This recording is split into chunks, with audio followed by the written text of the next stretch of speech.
Today, we're gonna sew a vintage apron. Hello and welcome back to The Realm & Co. I'm Rebecca, and on this channel we talk all things style and fashion. Things like thrifting, vintage, outfit ideas, upcycling, all that goodness. And I know you're here because you love those things too, so go ahead and hit that subscribe button and follow along. This year, I really want to focus on making more of my clothes and accessories, either sewing, upcycling, or crocheting. Now I've done this here and there over the past few years. I know you've seen some of my upcycling videos, but I really want to bring more of that me-made wardrobe into my existing closet. Now, most of my sewing content on this channel has been upcycling thrifted pieces or mending certain pieces from my wardrobe, but I do want to start making more of my vintage pattern. Now, don't worry, if you're here for the styling content, there's going to be so much of that this year, but I do want to incorporate these upcycling and sewing videos a lot more. Now, because I'm not sewing and crocheting all the time, I do have to revisit those skills. I love learning more about creating garments that I can incorporate into my current wardrobe. So one thing that's really been inspiring me to sew is Craftsy. Craftsy has been so helpful with giving me a refresher on that skill set. So I'm very excited to say that Craftsy is the sponsor of today's video. Craftsy is the online resource for all things creative. Craftsy is an online hub for creativity, bringing together millions of makers, crafters, and DIYers looking for inspiration, skill building, and be creative in new projects. There are over 2,000 classes, including sewing, crocheting, knitting, embroidery. And if fiber arts aren't your jam, they also have painting, photography, woodworking, and so much more. There's literally something for everyone. Each class is organized with easy to follow lessons and taught by award-winning instructors. They will guide you with step-by-step demonstrations. And for me, I'm a visual learner, so this is incredibly helpful. Now, since I don't have a serger and most vintage patterns from the 60s and 70s don't require a seam finish from a serger, I have to use my sewing machine. They really needed to brush up on some seam finishing techniques in order to make garments look like they were professionally made. And that's where advanced sewing skills with Ashley Hugh came in handy. Not only was I able to get a refresh on my seam finishes, but it also gave me a refresher on pleating, darting, and sewing curves, which, let me tell you, can be daunting sometimes. But she made this so incredibly easy for me. This class was really helpful in allowing me to hone in on those advanced sewing skill sets. The classes range from beginner friendly to more advanced, which is exciting because they'll meet you wherever you are in your creative journey. If you're interested in being creative with me and making your own clothes this year, then join me in learning some new skills on Craftsy. I'm so excited to share that the first 1,000 people watching this video who use the link in my description will get a full year of premium membership to Craftsy for only $1.49. The offer is valid for new members only. I just know with the classes and videos on Craftsy, it will help me create the most incredible pieces for my wardrobe this year. And to kick it off, I'm going to make a vintage apron. Earlier this year, I posted a poll on which apron I should make in my YouTube community board and my Instagram stories, and it was pretty close. Ultimately, this vintage apron from the 70s received the highest votes, so this is the pattern and the vintage apron that I will be making today. So we're gonna put those skills to use by making this vintage apron, and maybe I'll add some styling at the end. So let's get sewing. Now, there's a couple things that I did to prep for sewing, which is one, I made sure that I had all of the pattern pieces. Sometimes with pre-loved and vintage patterns, you never know. I cut out any patterns that wasn't already pre-cut. I picked out my fabric and I washed and hang dried the fabric. I'm using pre-loved fabric that I purchased at Upcycle Arts here in Charlotte, North Carolina. Next up, I have to cut the fabric, which will be interesting because when you get fabric that has already been used, it's already been cut. So I have to be maybe a little bit more creative with placing my pattern pieces on the fabric, but also making sure I'm keeping within the appropriate grain lines. let's cut out this fabric. This is also one of the scariest parts. Cutting out your fabric, you just have to make sure you're in the right mind space. Do not want to mess up here, especially if you don't have enough fabric to fix a mistake. Also had to be mindful of these slight holes in the fabric, but I was able to lay my pattern pieces down, put my pattern weights on, and cut out the pattern. And I had enough fabric to cover the entire apron, so I was very excited about that. Now that I have everything cut out, I'm going to start sewing. And I'm going to do some things slightly different. I will hop in and let you know when I'm doing something that differs from the instructions.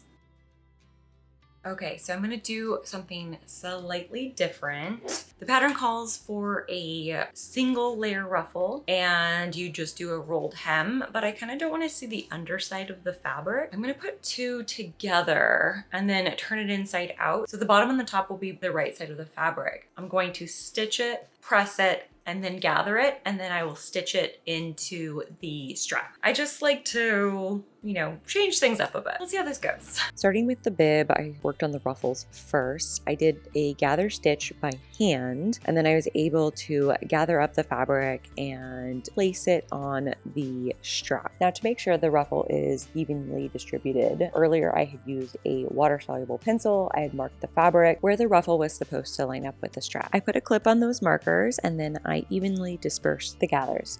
Once I was satisfied with the ruffle placement on the strap, it was time to sew.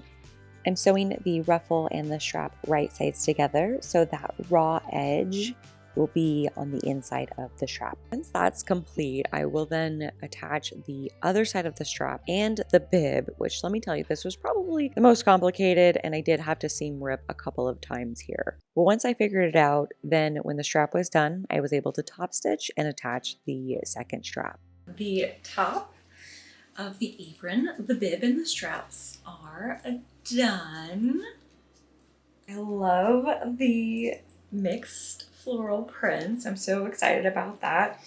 I did have one strap that gave me some issues, but that's okay. We're here now and I'm very excited. Now I'm going to attach the two panels to make the front of the skirt. And then I will apply the pockets to the front. The skirt was very straightforward. It was just a straight stitch. Then I attached the pockets. I did use the markers from the pattern to indicate where the pockets would be placed. And then I just top stitched the pockets to attach them to the skirt. I would say this was the easiest part of the pattern. And then voila, I have two pockets. And now I will attach the back panels of the skirt. Okay, so I have finished the majority of the skirt. I do have to hand stitch the side seams and the hem. And so I'm gonna attach the waistband to the skirt and the top. So it's getting a little dark now, so I'm not sure how much I will film, but I will try my hardest. So for the waistband, I'm essentially encasing the skirt into the waistband and stitching around the ties. This way, when I turn it right side out, the skirt and the ties will have the seams on the inside. But first, I'm going to trim off the edges so it's not bulky when I turn it right side out. The entire waistband was stitched except for the area where I insert the bib. Then I will fold over the edges and do a top stitch all around so the bib is connected and it has a really nice finish. Definitely had a pause. I was sewing for 9 hours. I'm mostly done. I really just have to do the side seam and the hem. And so the pattern calls for hand stitching and I just don't know if I have the energy for that. So I do think I'm gonna go ahead and just do a straight stitch. The hem's a little challenging because the skirt is an A-line, and so you're basically trying to fit more fabric in a smaller space. It's still doable. Next time, if I would have realized I wanted to machine stitch sooner, I would have stitched the side seam before attaching the waistband. but it's okay. I just did a top stitch. Now I'm gonna go ahead and press this. That's one thing I haven't been showing is how much I'm pressing the seams. When you are sewing, pressing is such a necessary and essential thing. It's gonna really make your garment look much better. It's also gonna make sewing a lot easier. So I've been pressing this consistently.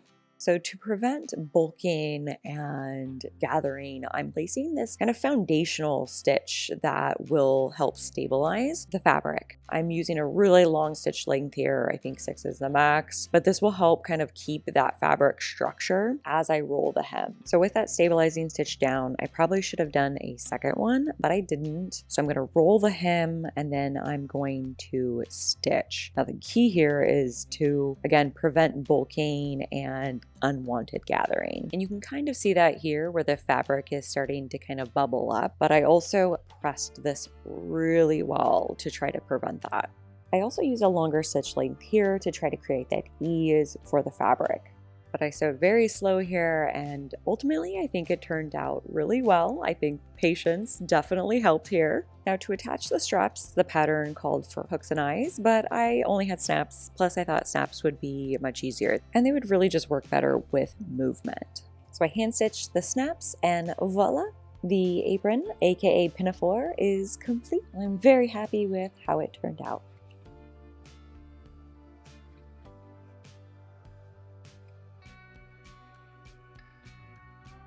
And here is the fit. I am obsessed with this. Honestly, I feel like I will wear this out as well.